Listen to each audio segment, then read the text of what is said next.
Bonjour et bienvenue dans cette nouvelle vidéo. Ici le fan de Komiya pour faire le point sur les rentrées du mois de mars. Il y a tout ça à voir ensemble, on va passer assez vite. J'ai pas encore fait le détail des prix des cartes, donc je vous ferai ça d'ici à ce que la vidéo sorte, parce qu'aujourd'hui on est jeudi, demain on est le 28 mars, pardon, le jour de la sortie de EV9, cette série qui est sympa. C'est vrai que je lui ai un peu craché sur la gueule au début quand ça a été annoncé, c'est vrai que c'est assez sympa, mais moi je suis pas plus emballé que ça par les Pokémon des dresseurs, mais ma foi pourquoi pas, c'est une plutôt bonne série, pas trop grosse, donc du coup vous avez de la chance d'avoir les cartes que vous cherchez. On a eu l'occasion d'en parler dans la vidéo des taux de drop, n'hésitez pas à aller voir pour vous donner une idée de quoi vous pouvez espérer avoir en ouvrant une display, des ETB, des tripacks, tout ce que vous voulez, évidemment tout ce que vous aurez pu trouver à partir d'aujourd'hui, même si je sais qu'il y a déjà des items qui sont sortis un peu avant comme d'habitude. N'hésitez pas à mettre un petit pouce sur cette vidéo et à vous abonner pour suivre l'actualité de la chaîne. On a de très belles vidéos à venir puisque comme à chaque début de mois, on va faire le point sur les AR de EV et aussi sur l'ETB, l'item qui fonctionne vraiment très bien. J'ai pas encore eu la motivation de comparer au display, mais comme on l'a pas fait depuis longtemps, ça risque d'être un peu compliqué, mais c'est vrai que les displays en général c'est quand même l'item qui fonctionne bien, mais c'est aussi l'item qui est difficile à obtenir et moi je trouve aussi assez difficile à revendre. On commence avec quelques cartes qui sont arrivées pour mon deck qui est là, parce qu'il me manquait quelques cartes pour faire un deck.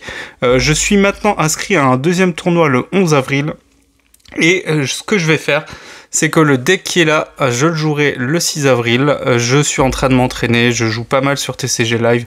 Ça marche pas trop mal, je commence à bien comprendre les forces et les faiblesses du deck, mais c'est encore compliqué, mais en même temps, je suis débutant, donc il faut bien commencer quelque part.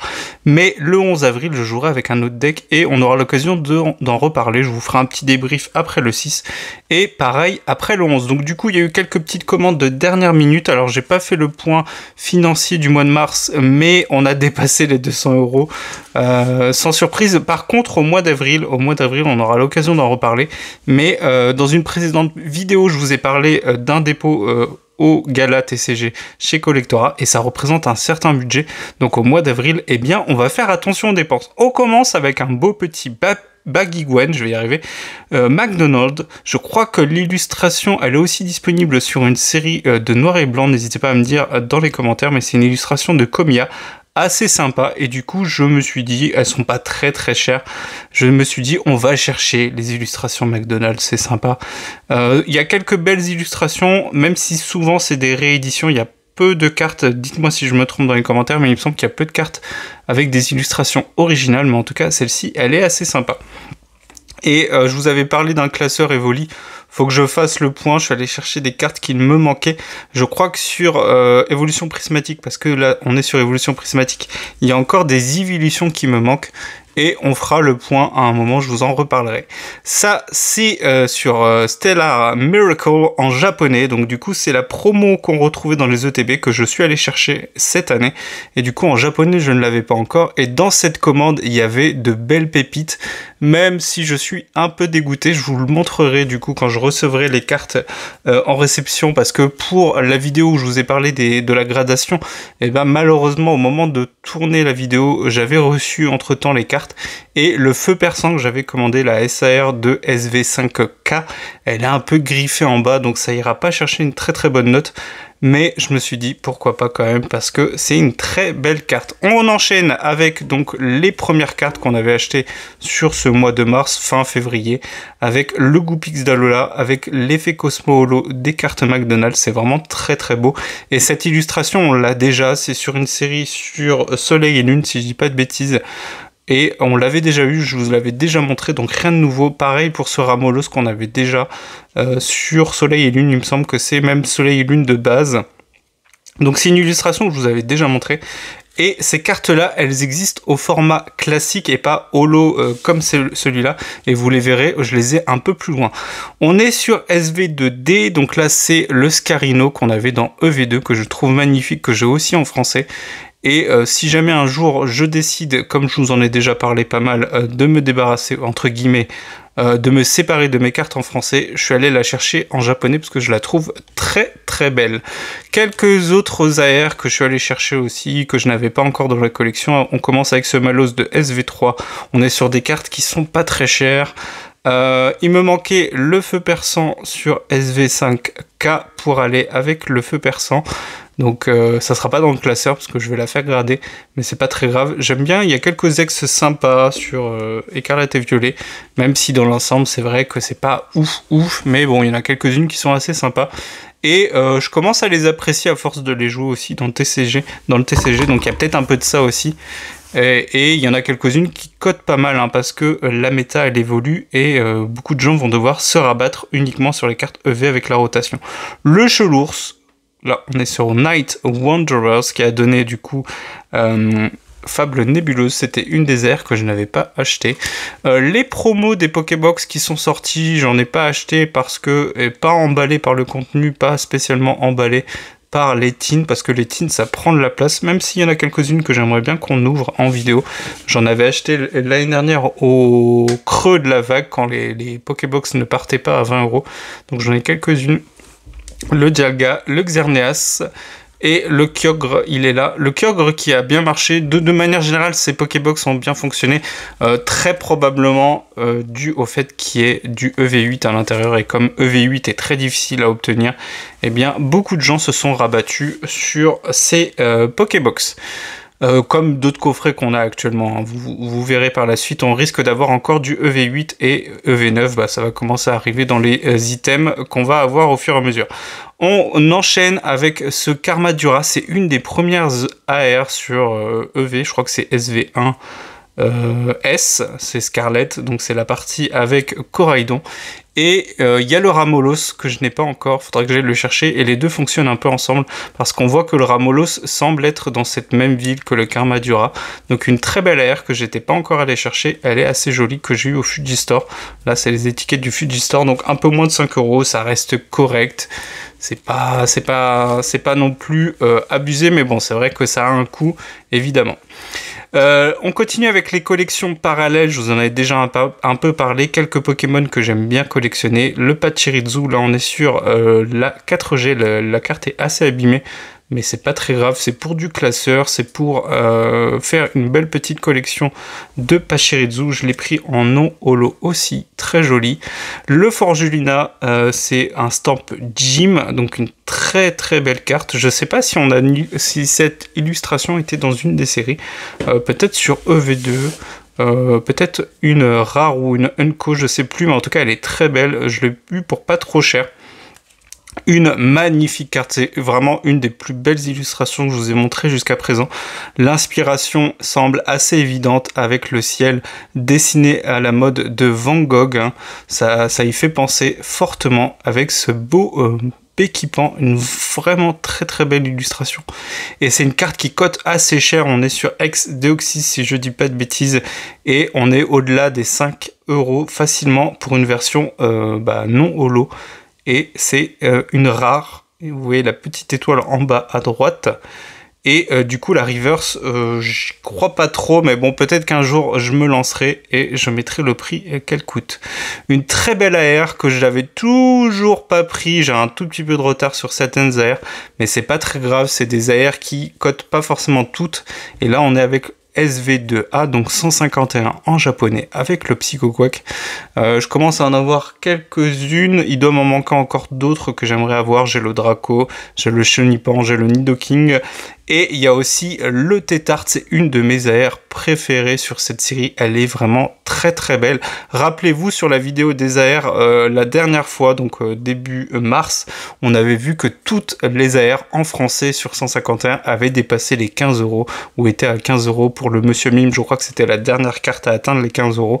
En japonais, ça reste encore correct parce qu'il y a eu beaucoup de 151 qui a été ouvert en japonais, mais ça risque de grimper par la suite. Donc si vous voulez les ajouter à la collection, à mon avis, il faudra pas trop tarder.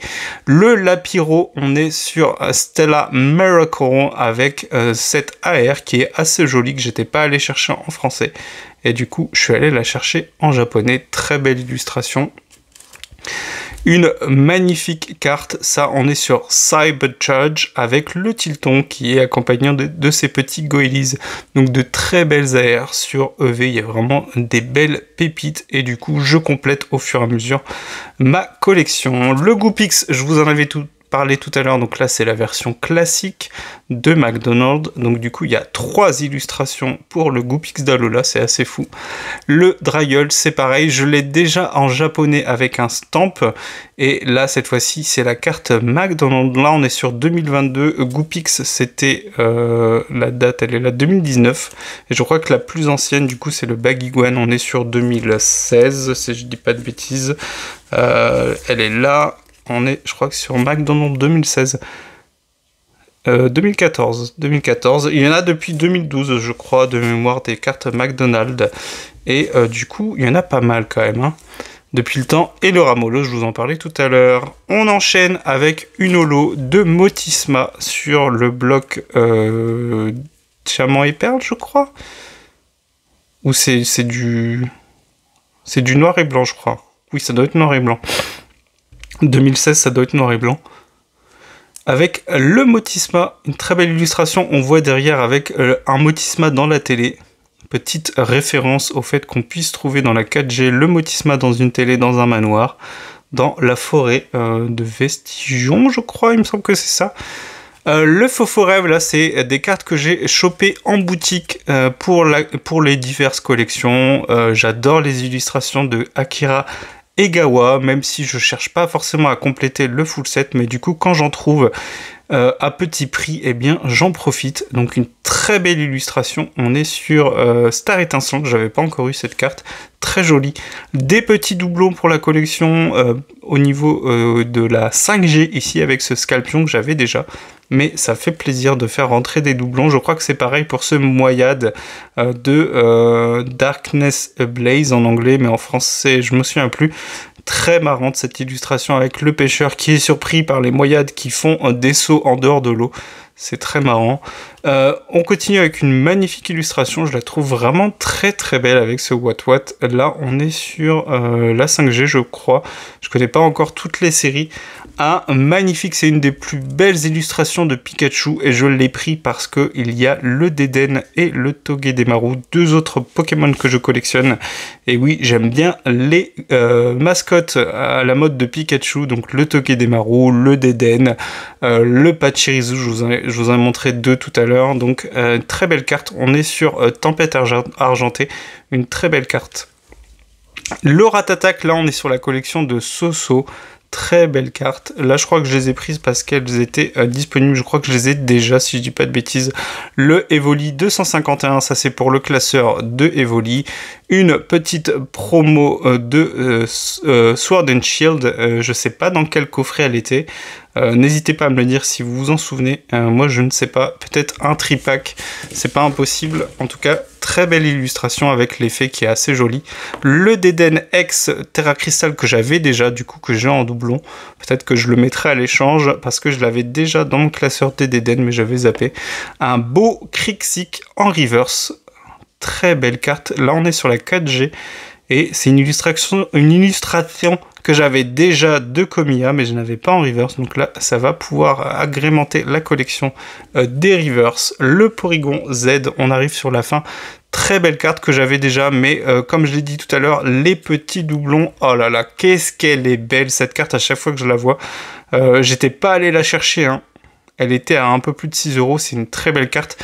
D'ailleurs, c'est l'illustrateur, si je dis pas de bêtises, ou alors je vais dire une bêtise, qui a fait d'autres belles AR. J'irai vérifier avant de vous dire une bêtise, mais il me semble que c'est celui qui a dessiné le Amphinobi de Fable Nébuleuse, celui des promos, enfin celui des classeurs,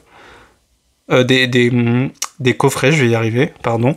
Le Coiffeton, ça c'est parce que la personne, elle vendait aussi cette carte, rationalisation des envois, du coup pour faire baisser le coût d'envoi. Très belle carte, je sais pas si j'irai chercher toute la lignée évolutive.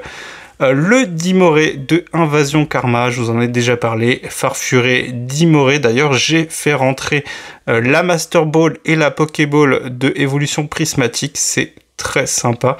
Et du coup, ce Dimoré de Invasion Karma que je n'avais pas encore en reverse, très joli, donc je vais aller le mettre dans mon petit classeur. Et je vous en parlais tout à l'heure, enfin à l'instant, le Farfuré Master Ball. On voit pas très bien l'effet Master Ball sur les Pokémon de type obscur, c'est un peu fatigant. C'est assez joli, l'effet rendait un peu mieux je trouve en japonais. Mais c'est vrai que c'est assez joli quand même à la lumière. Mais j'ai aussi mis la Pokéball dans mon classeur. Et enfin, petit loussor de force temporelle que j'avais déjà du coup au niveau de la collection de Komiya. Donc vous voyez un peu de tout, c'est très varié, c'est très difficile de se concentrer sur une seule collection, mais ça me fait plaisir de faire avancer, on voit bien les bords jaunes là, hein. Ça me fait plaisir de faire avancer toutes ces collections. Là je vais du coup en profiter pour ajouter toutes ces cartes à la collection, les mettre dans les différents classeurs. Et bien du coup, on se retrouvera bientôt pour la vidéo sur les AR et sur les ETB. Je pense que ça sera la semaine prochaine. Et j'aimerais bien vous faire une petite vidéo sur le TCG. Il faut que je réfléchisse pour bien faire les choses. Mais comme il y a du coup la rotation qui approche, ça sera effectif à partir du 11 avril, si je dis pas de bêtises. Donc le deuxième tournoi, il sera sous rotation. Le premier... malheureusement, il y aura encore des decks avec les cartes de Écarlate, non pas Écarlate, Épée et Bouclier, donc les dernières séries. Bon, moi j'ai fait un deck en ayant la rotation en tête, vu qu'il restait qu'un mois. Donc j'ai un deck qui est déjà prêt pour la rotation, mais c'est pas grave, tant pis. Après, les gens sur TCG Live, ils jouent encore un peu les cartes de Écarlate... Épée et bouclier, je vais y arriver, ça commence pareil, du coup je galère. Et du coup ça me permet quand même de voir un peu ce que ça donne les anciens decks, même s'il n'y en a pas beaucoup, donc c'est vrai qu'il faudrait que j'aille un peu réviser et comprendre quelles sont les forces et les faiblesses de mes potentiels adversaires, même si je ne sais pas ce qui est joué dans ce type de tournoi. On se dit à bientôt pour une nouvelle vidéo. Ça a été assez long, mais j'aime bien vous présenter les rentrées et je préfère le faire en une seule vidéo maintenant finalement, plutôt que de le faire à chaque fois que je reçois des cartes. Ça permet aussi de maintenir le fameux rythme de 3 vidéos par semaine, je vous en ai déjà parlé. Et bonne chasse à ceux qui vont essayer d'avoir du Aventure Ensemble. Moi je n'essaierai pas parce que je dois réfléchir à mon argent, mettre de côté pour le au Gala TCG, parce qu'il y aura sûrement quelques petits craquages et j'aurai l'occasion de vous en reparler. Allez, on se dit à bientôt pour une nouvelle vidéo. Ciao!